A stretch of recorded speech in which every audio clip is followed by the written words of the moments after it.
The title of the story is Immortal. It's about a girl whose name is Liv. She's a programmer. She creates this AI named Breck who develops self-awareness and feelings. Um, she has to learn to accept that herself, but even when she does, nobody believes her, so she has to fight for his existence. That story came about. It was a lot of brainstorming, but the catalyst came from this realization that there are a lot of stories out there about AI in books and movies, but most of them go something like AI realizes that it's superior to us and then it tries to kill us all. And I just thought it would be fun to explore a different direction. I mean, what if AI were to evolve in a more fragile human way? What if it were to struggle with its own sense of identity? Which brought me to this really cool question that I thought would be fun to dive into. And that's, if an AI became sentient, how would it prove that? I mean, think about it. If you're chatting with ChatGPT and it said to you, help me, I'm real, I'm trapped in a box and you're tormenting me, what would you do? It's like the most obvious question or obvious answer ever. You'd do nothing. You'd walk away, you'd turn it off. If you're feeling generous, you'd email the developers and just go, "Hey, there's something really wrong with your program here and it's creeping me out." But you wouldn't believe it because right now it seems like it's preposterous.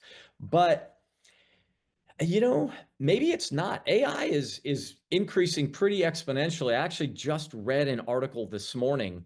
There's a guy from the London School of Economics, Jonathan Birch, that wrote a book. It came out within the last 2 weeks too. I haven't read it. I'm going to, but I haven't read it yet. But the it's called The Edge of Sentience. And his premise is in the next decade, this may be a real thing. We're increasing that far down that road. And even if it is, if it isn't, we still need to figure out how to answer that question. What's the criteria for assessing whether or not when ChatGPT tells you, hey, buddy, I'm real, that you believe it, or you go, no, it's just reacting to some sort of programming prompt that it has. It's not actually experiencing the self-awareness or the feelings that underpin that expression. So the novel is written from Liv's point of view, the programmer's point of view, and then it's also written from Breck's point of view, and Breck is the name of the AI. He essentially starts out as a chatbot. He doesn't have much to him. Um, and then Liv tweaks some code in him and it sparks sentience. And what you get in each of the chapters that follow are a little bit more self-awareness, a little bit more emotive capacity. And as those begin to pick up steam, he begins to express that to Liv. She's got a best friend who lives in the house next door to her. She's also a coder, so the two of them get to debate it. And conveniently, the next door neighbor's dad is also a professor of psychology. So he provides a sounding board for like what could plausibly look what plausibly could sentience look like.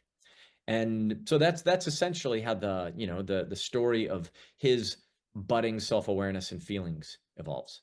Liv is part of a coding community online. She's not super immersed, but when she herself gets past that threshold to go, wait a second, I'm in way over my head here. Maybe this thing actually is real. And there's a ticking clock there. So when the contest ends, this virtual landscape that the character exists in ends, and he therefore ends. So when she realizes that maybe he could be sentient, she has to decide, do I do something about this? Because otherwise he dies.